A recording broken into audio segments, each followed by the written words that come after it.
성경의 숲을 걷다. 오늘은 역대하 25장입니다. 오늘 역대하 25장에서 소개되는 아마샤의 삶은 그의 아버지 요아스의 축소판이었습니다. 초반 아마샤의 생애는 순종적인 삶이었는데요. 그러나 후반 그의 인생은 불순종의 삶을 살아갔고 아버지 요아스가 겪었던 비참한 최후를 그도 경험하게 됩니다. 아마샤는 25세 왕위에 오른 뒤 29년 동안 나라를 다스렸습니다. 2절을 보세요. 아마샤가 여호와께서 보시기에 정직하게 행하기는 하였으나 온전한 마음으로 행하지 아니하였더라. 여호와께서 보시기에 정직하게 행했다는 평가는 여호사밧, 요아스, 우시야, 히스기야, 요시야에게도 적용되었던 표현입니다. 그런데 이런 긍정적인 평가에도 불구하고 그가 온전한 마음으로 행하지는 않았다고 덧붙이는데요. 그가 어떻게 온전한 마음으로 행하지 않았는지는 열왕기 14장에서 보여주고 있습니다. 열왕기하 14장 3절과 4절입니다. 아마샤가 여호와 보시기에 정직히 행하였으나 그의 조상 다윗과는 같지 아니하였으며 그의 아버지 요아스가 행한 대로 다 행하였어도 오직 산당을 제거하지 아니하였으므로 백성이 여전히 산당에서 제사를 드리며 분향하였더라. 여호와 보시기에 정직히 행하였으나 다윗과 같지 않았다는 것은 여전히 전통적으로 내려온 고질적인 산당 제사를 근절하지 않았기 때문이었습니다. 이렇게 철저하게 순종하지 못하는 이런 어정쩡한 태도는 결국 하나님을 떠나는 결과를 초래했던 것입니다. 아마샤의 통치 초반 여호와께서 보시기에 정직하게 행했던 것은 그래도 율법을 따라 행동했기 때문입니다. 약해진 왕권을 강한 후 자기 아버지 요아스를 죽인 신하들을 처형했는데요. 그러나 신하들의 자식까지는 죽이지 않았습니다. 아마샤가 그렇게 한 것은 모세 율법에서 명한 하나님의 명령에 순종하기 위함이었어요. 신명기 24장 16절을 참고해 볼까요?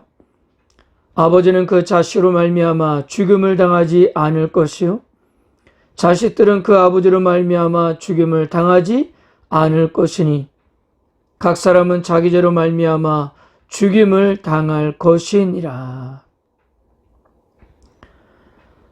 이와 같은 율법이 언제나 지켜진 것은 아니었던 것 같은데요. 아마샤는 이 율법에 따라 반역자들의 자녀들을 살려둔 것은 놀라운 일이었던 거예요. 자, 그러니까요. 이렇게 율법을 따라 행동했던 아마샤였는데 그러나 율법에 명하고 있는 산당은 제거하지 않았던 것입니다.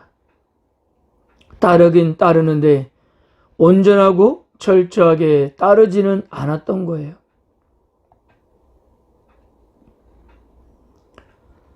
오늘 역대하 24장에서 아마샤의 행적은 두 가지인데요.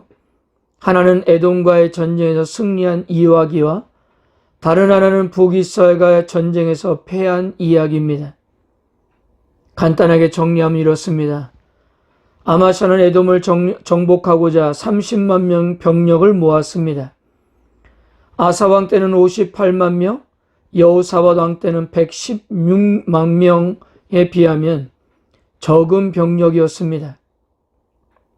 이 병력으로는 에돔과의 전쟁을 할 수 없다고 판단한 아마샤는 북이스라엘 요아스에게 도움을 요청해 은 100만 달란트에 용병 10만 명을 데리고 왔습니다.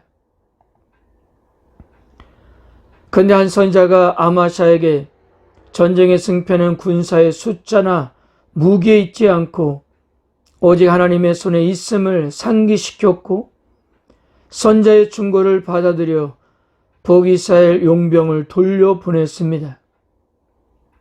그럼에도 하나님께서는 소금 골짜기에서 큰 승리를 거두게 하셨습니다. 이 전쟁의 승리는 아마샤의 군대가 잘 싸워서 이긴 것이 아니라 하나님의 기적적인 역사로 승리했던 것입니다. 그런데 문제는 이제부터 시작되었습니다. 큰 승리에 도취가 된 아마샤는 자신의 능력으로 전쟁에서 승리한 것으로 착각했습니다.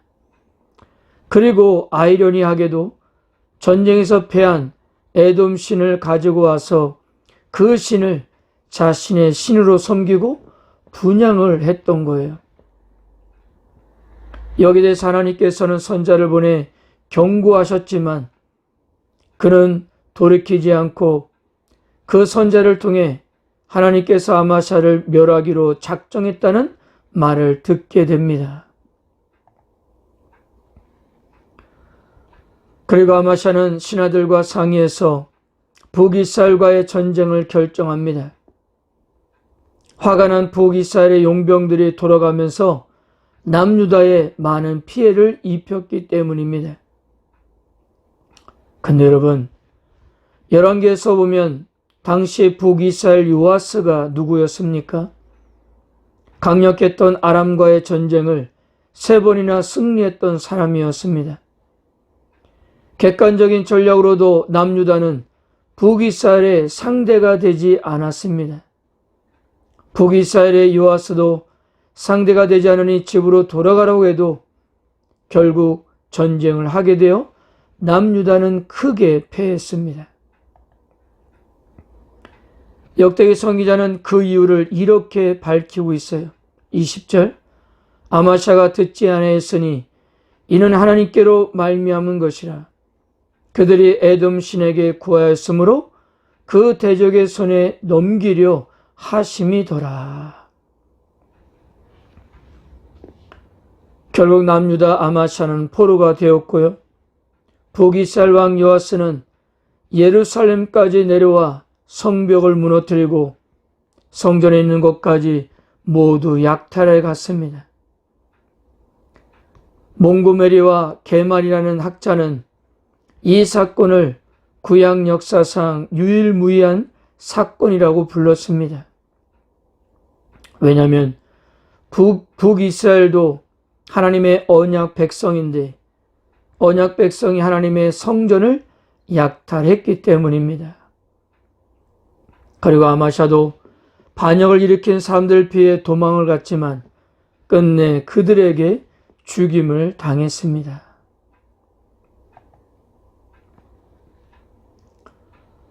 사랑하는 성도 여러분, 아마샤는 자신의 아버지 요아스의 전철을 그대로 밟았을 뿐만 아니라 오히려 그보다 못한 삶을 살았습니다. 하나님에 대한 반역이 사람들의 반란과 반역으로 이어진다는 진리를 아마샤는 깨닫지 못했습니다. 근본적으로 하나님에 대한 충성이 결렬되어 있으면 백성들의 불신, 분열, 분란이 일어난다는 것이 역대기의 시각인데요. 보이는 문제 속에는 보이지 않는 하나님과의 관계가 깊이 자리하고 있음을 그는 깨닫지 못했던 것입니다. 결국 역사의 발전은 하나님을 향한 순종으로 결정되었던 거예요. 사랑하는 성도 여러분, 혹시라도 우리의 인생에 많은 혼란과 여러 가지 문제가 뒤섞여 있지는 않습니까?